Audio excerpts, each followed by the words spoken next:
Bonsoir à tous et bienvenue si vous nous rejoignez à l'instant. C'est donc en direct de la basilique Saint-Pierre que nous nous retrouvons en cette fête de la présentation du Seigneur au Temple, également journée de la vie consacrée. Nous allons tout d'abord vivre en direct l'exposition du Saint-Sacrement, suivie de la célébration de l'Office des Vêpres, présidé par le Saint-Père Benoît XVI, et enfin la bénédiction eucharistique qui conclura notre rencontre.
Vous le voyez sur ces images, c'est à présent le Saint-Sacrement qui entre en procession dans la basilique, porté par le diacre.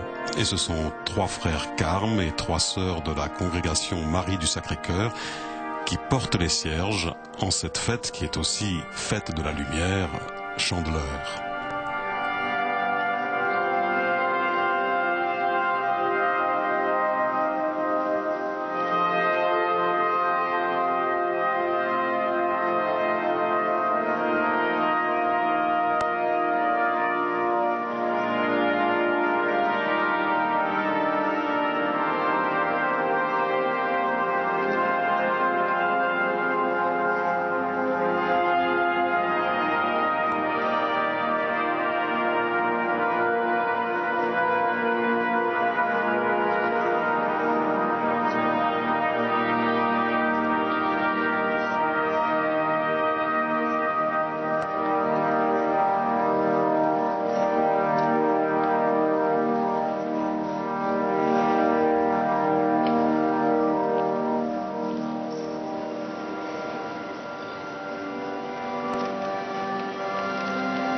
Et durant cette exposition du Saint-Sacrement, cette entrée dans l'exposition du Saint-Sacrement, nous allons chanter l'hymne Jesu Dulcis Memoria, hymne attribué à Saint Bernard de Clairvaux, hymne notamment utilisé pour la fête du Saint-Nom de Jésus, célébrée dans le temps de Noël.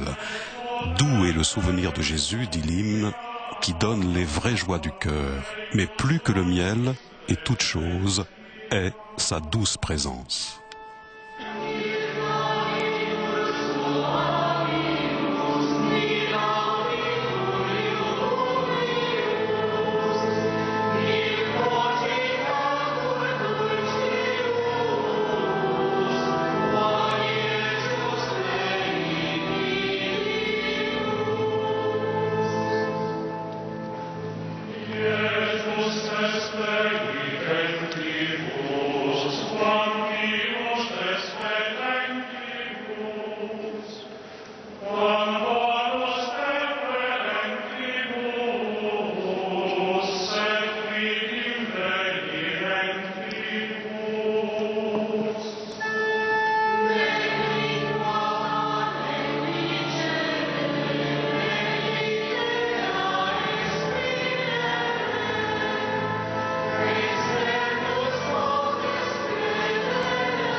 Deus in adiutorium meum intende.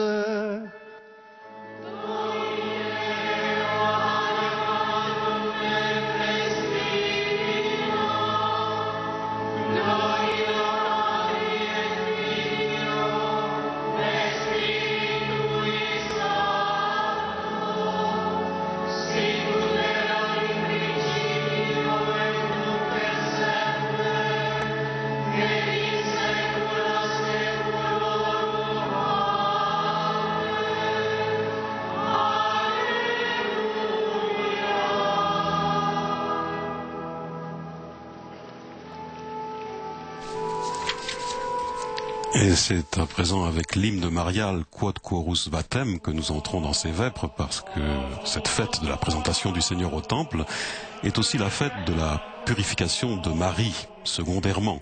Purification rituelle, bien sûr, 40 jours après l'accouchement. L'hymne Quod Chorus Vatum Venerandus Olim, le mystère que le Saint-Esprit avait prédit par la troupe sacrée des prophètes, est aujourd'hui accompli en la personne de Marie, Mère de Dieu.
Après l'antienne tirée de Saint Luc, l'Esprit Saint avait révélé à Siméon qu'il ne verrait pas la mort avant d'avoir vu le Seigneur.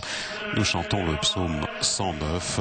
Oracle du Seigneur à mon Seigneur, siège à ma droite, et je ferai de tes ennemis le marchepied de ton trône.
Nous chantons maintenant le psaume 129 avec pour antienne un passage de l'évangile de Luc.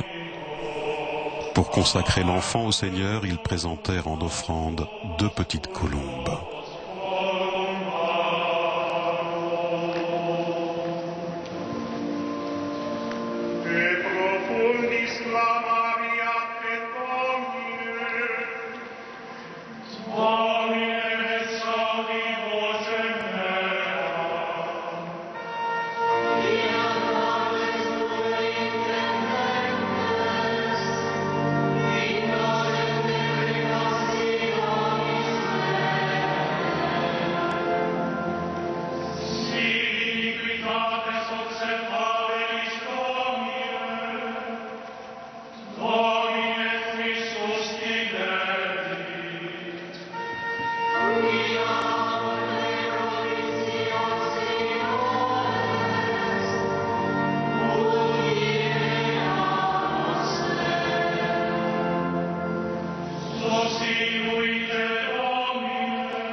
Après ce psaume 129, le De profundis, des profondeurs, je crie vers toi, Seigneur, Seigneur, écoute mon appel, que ton oreille se fasse attentive au cri de ma prière.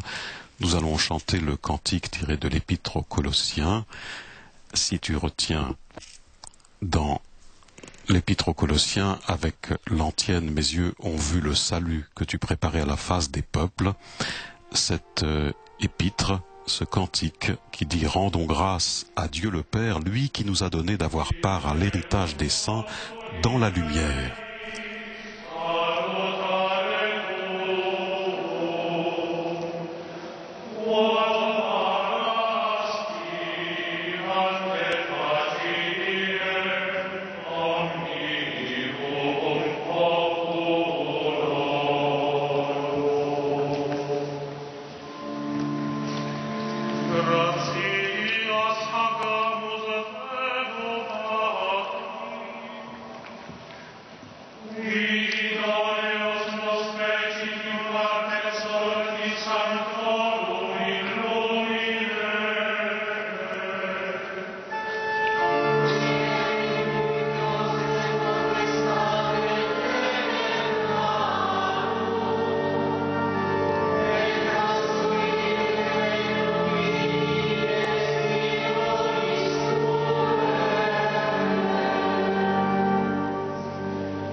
Omnia per ipsum et in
La parole de Dieu que nous allons entendre à présent, la lecture brève de ces vêpres est tirée de la lettre aux Hébreux au chapitre 4, versets 15 et 16.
Le grand prêtre que nous avons n'est pas incapable de partager nos faiblesses. En toute chose, il a connu l'épreuve comme nous, et il n'a pas péché. Avançons-nous donc avec pleine assurance vers le Dieu Tout-Puissant qui fait grâce, pour obtenir miséricorde et recevoir, en temps voulu, la grâce de son secours.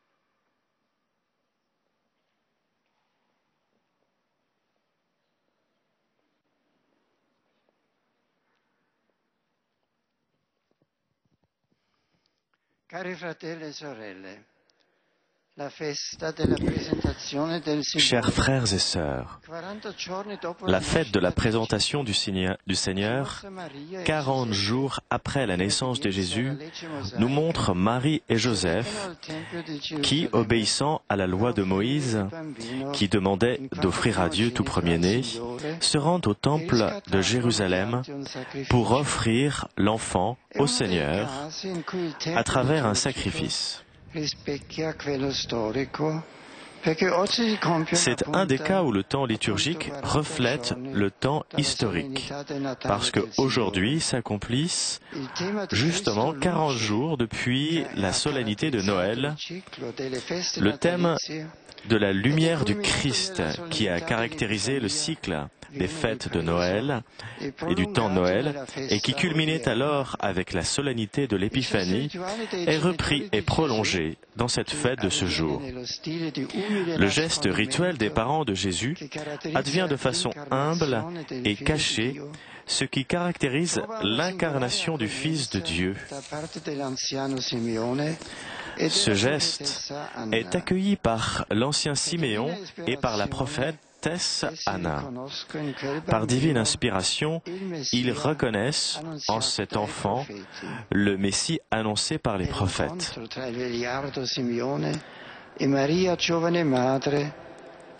Avec la rencontre entre Siméon et Marie, la jeune mère, l'Ancien et le Nouveau Testament se conjuguent de façon admirable dans l'action de grâce pour le don de la lumière qui a brillé dans les ténèbres et qui n'en a pas été prisonnier. Le Christ Seigneur, lumière pour illuminer les nations et gloire de son peuple Israël. En ce jour dans lequel l'Église fait mémoire de la présentation de Jésus au Temple, nous célébrons la journée de la vie consacrée.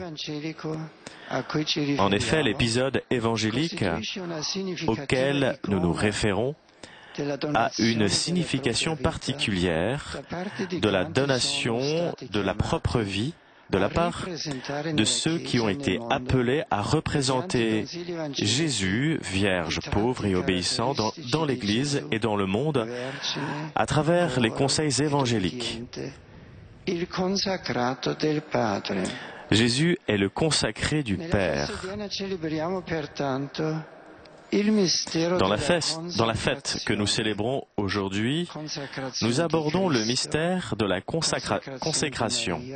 Consécration du Christ, consécration de Marie, consécration de tous ceux qui se mettent à la suite de Jésus par amour du règne de Dieu.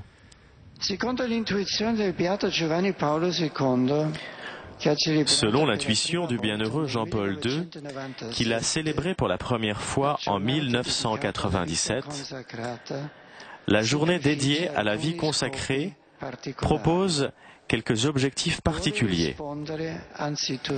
Il veut répondre avant tout à l'exigence de louange et de remerciement au Seigneur pour le don de la vie qui appartient à la sainteté de l'Église. Nous dédions aujourd'hui la prière de l'entière communauté aux personnes consacrées qui rendent grâce à Dieu le Père, source de tout bien, pour le don de cette vocation et qui l'invoquent avec une foi renouvelée.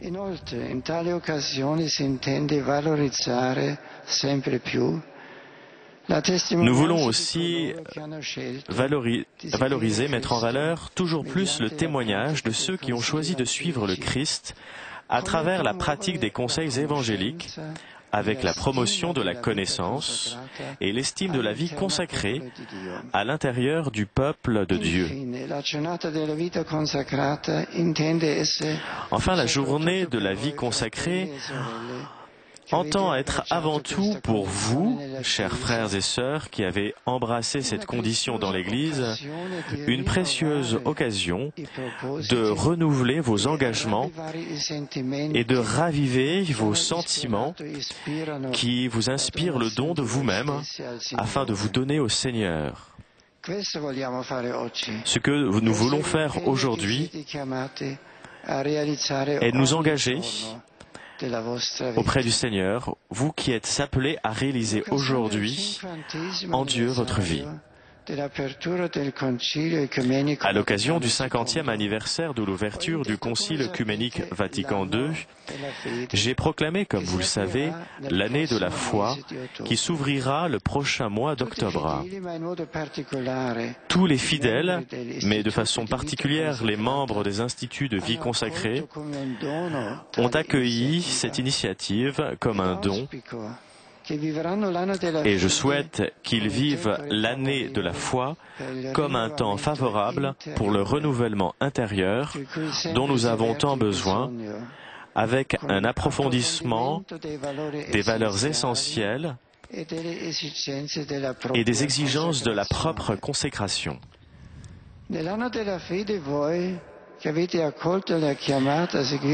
En l'année de la foi, vous qui avez accueilli l'appel à suivre le Christ de plus près, à travers la profession des conseils évangéliques, vous êtes invités à approfondir encore plus votre relation à Dieu. Les conseils évangéliques, acceptés comme authentiques règles de vie, renforcent la foi, l'espérance et la charité qui unissent à Dieu. Cette profonde proximité au Seigneur, qui doit être l'élément prioritaire et caractérisant de votre existence, vous porte à une nouvelle adhésion et qui vous renouvelle envers lui, et que cette adhésion au Christ ait une influence positive sur votre présence et sur votre forme d'apostolat à l'intérieur du peuple de Dieu, ainsi à travers vos charismes, de votre fidélité au magistère, pour être témoin de la foi et de la grâce, témoin crédible pour l'Église et pour le monde d'aujourd'hui.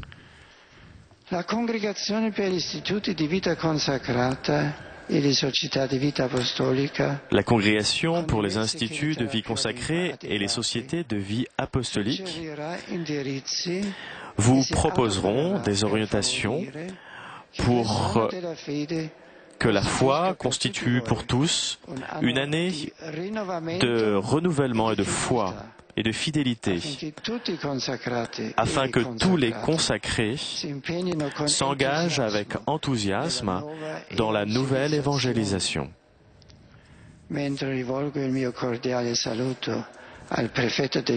Alors que j'adresse mes salutations au préfet du dicastère, Monseigneur João Bras de Aviz, que j'ai voulu ajouter au prochain collège cardinalis lors du prochain consistoire, j'en profite pour le remercier, ainsi que ses collaborateurs, pour le précieux service qu'ils rendent au Saint-Siège, ainsi que pour leur service à toute la Sainte Église. Chers frères et sœurs, je remercie aussi chacun d'entre vous car vous avez voulu participer à cette liturgie qui, grâce aussi à votre présence, se distingue aussi dans un climat spécial de dévotion et de recueillement. Je souhaite tout le bien possible pour votre chemin, ainsi que pour vos familles religieuses et que pour votre formation et votre apostolat.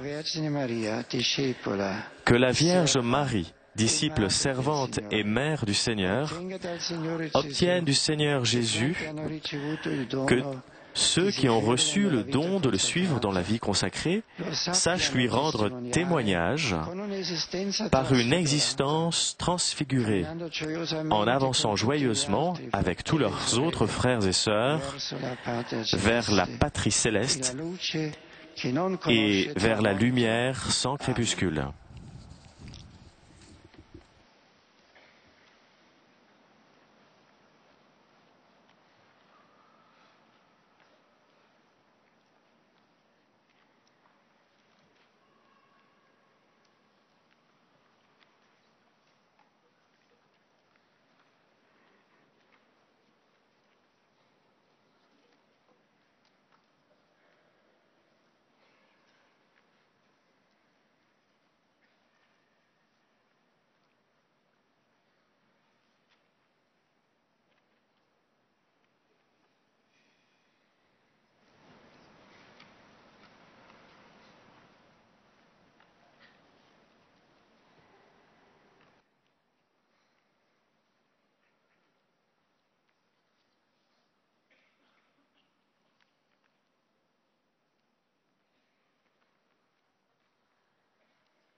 Adorons notre Sauveur, présenté aujourd'hui au Temple, et adressons-lui avec foi notre prière.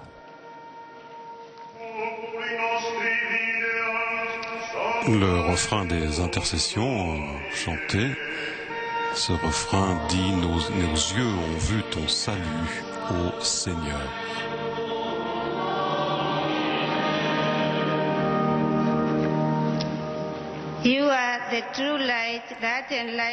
Christ Sauveur, toi qui es lumière, pour éclairer les nations, éclaire ceux qui ne te connaissent pas, afin qu'ils croient en toi, unique Dieu vivant et vrai.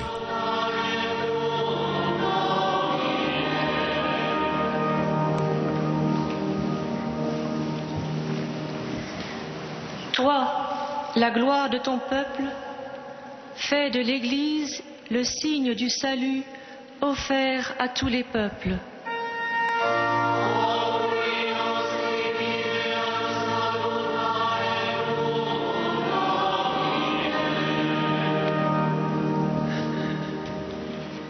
Jesús, deseado de todos los pueblos, Ô Sauveur espéré par tous les peuples, toi qui t'es révélé au saint vieillard Siméon, fais que tous les hommes te reconnaissent et se sauvent.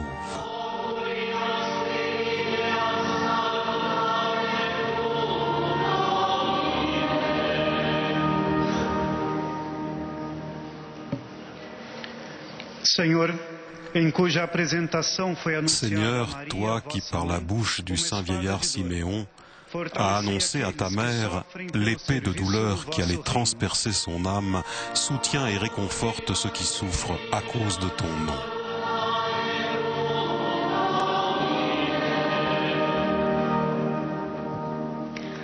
Chryste, źródło życia świętych. Christ, béatitude des saints, toi que Siméon a pu contempler avant de quitter ce monde, montre-toi pour toujours aux défunts qui aspirent à voir ton visage dans la Jérusalem céleste.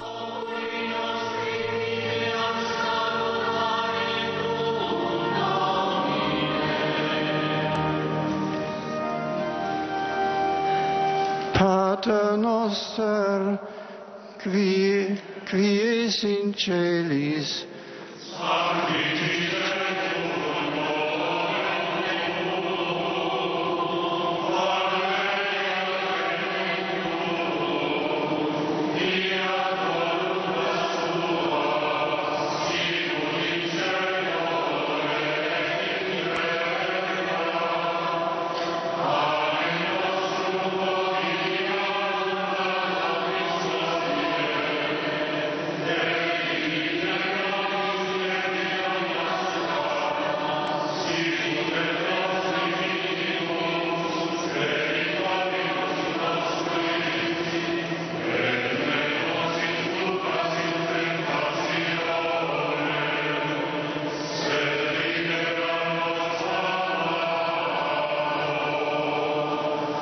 omnipotens sempiterne Deus, maestatem tuam supplices exoramus, ut sicut unigenitus Filius tuus, hodierna die cum nostre carne substantia in temples presentatus, ita nos facias purificatis tibimentibus presentari, per Dominum nostrum Iesum Christum Filium tuum, qui tecum vivit regnat in unitate Spiritus Sancti Deus, per omnia saecula saeculorum.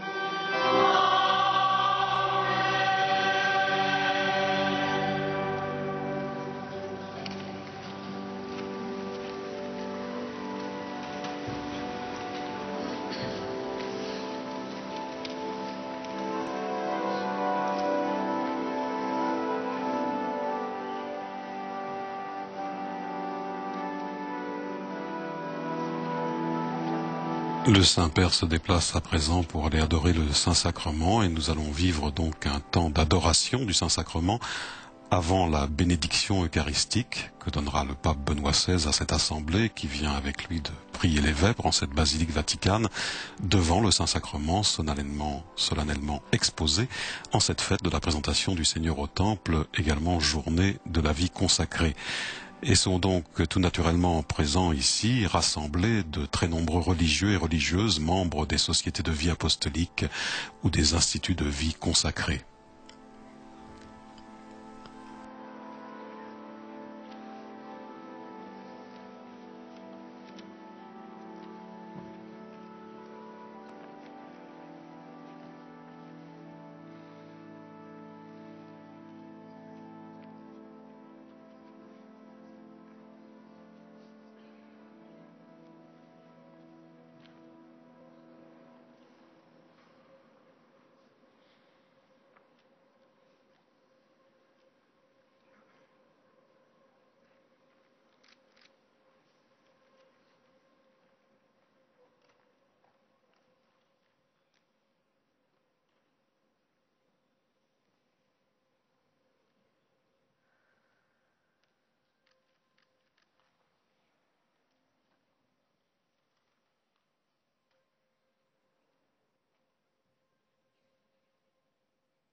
Cette fête de la présentation du Seigneur au Temple, l'adoration du Saint-Sacrement est comme une confession de foi et d'amour à la présence du Christ qui a posé sa tente au milieu de nous, qui est venu habiter parmi les hommes et qui est donc avec nous présent dans l'Eucharistie comme maître et modèle de la vie consacrée.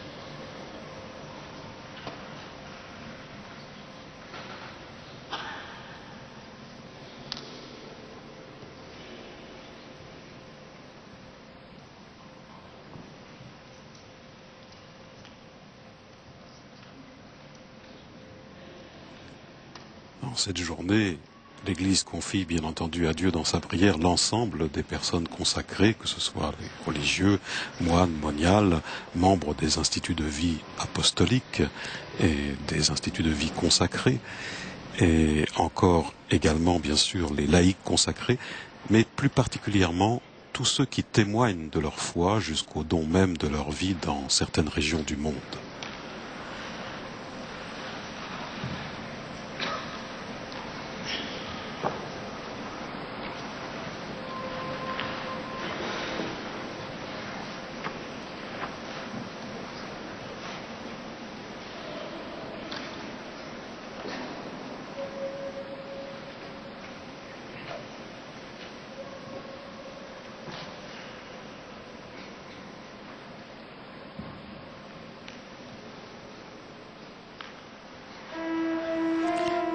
Et c'est naturellement avec le Tantum Ergo, il est si grand ce sacrement, adorons-le prosterné, que nous nous préparons maintenant à la bénédiction eucharistique que le pape Benoît XVI va donner aux fidèles rassemblés en cette basilique Saint-Pierre.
Oremus, Deus que nobis sub sacramento mirabili, passionis tue memoriam reliquisti, tribue quesumus, ita nos corporis et sanguinis tui, sacra mysteria venerari, ut redemptionis tue fructum, in nobis iucida sensiamus, qui vivis et regnas in saecula saeculorum.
C'était le chant du repos. À présent, le psaume 116.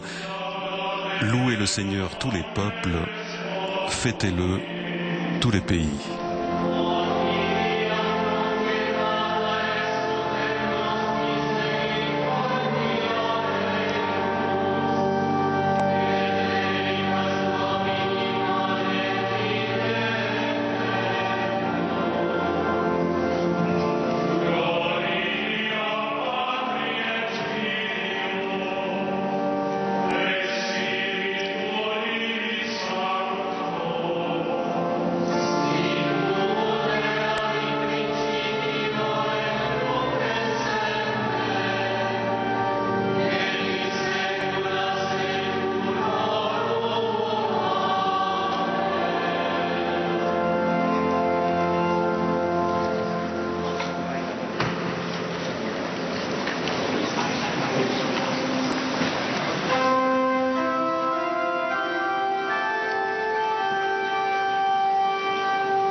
Et c'est avec le chant de l'Alma Redemptoris Mater, Sainte Mère du Rédempteur, porte du ciel, toujours ouverte, étoile de la mer, viens au secours du peuple qui tombe et qui cherche à se relever. Avec ce chant donc de l'Alma Redemptoris Mater, nous arrivons au terme de la retransmission de ces vêpres et de la bénédiction eucharistique en cette fête de la présentation du Seigneur au Temple, célébration présidée par le pape Benoît XVI. Lors de son homélie, le Saint-Père a demandé aux religieux d'être des témoins crédibles pour l'Église et pour le monde d'aujourd'hui. À l'occasion de cette fête liturgique de la présentation du Seigneur au Temple, l'Église célébrait pour la 15e année consécutive la journée mondiale de la vie consacrée. Les conseils évangéliques, acceptés comme une authentique règle de vie, renforcent la foi, l'espérance et la charité qui unissent à Dieu, a ainsi assuré le pape. Cette profonde proximité du Seigneur, qui doit être prioritaire et caractéristique de la vie des religieux, a poursuivi Benoît XVI, doit avoir une influence positive sur la présence des consacrés au sein du peuple de Dieu par l'apport de leur charisme. Le pape a également évoqué l'année de la foi, qui débutera en octobre 2012 à l'occasion du 50e anniversaire de l'ouverture du Concile Vatican II, et Benoît XVI a souhaité que cette année spéciale soit pour les personnes consacrées particulièrement un temps favorable, disait-il, pour le renouvellement intérieur.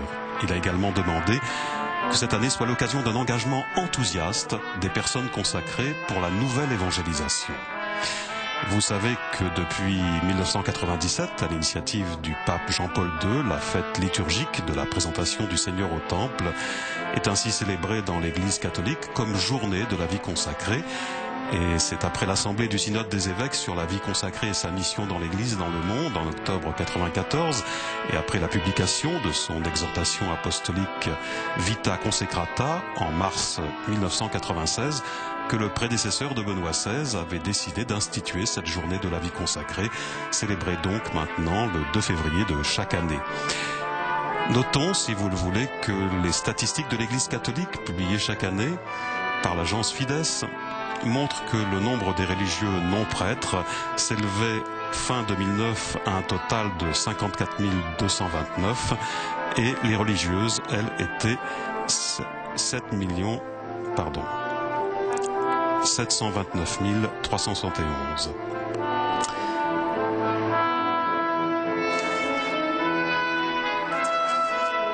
Merci à tous ceux qui nous ont permis de vivre cet office en direct depuis Saint-Pierre de Rome, et en particulier à Antoine-Marie Isoard et l'ensemble de nos confrères de l'agence romaine Immédia. Merci à Jean-Marie Marcet pour ses traductions, à Nicolas et à Fabien à la diffusion.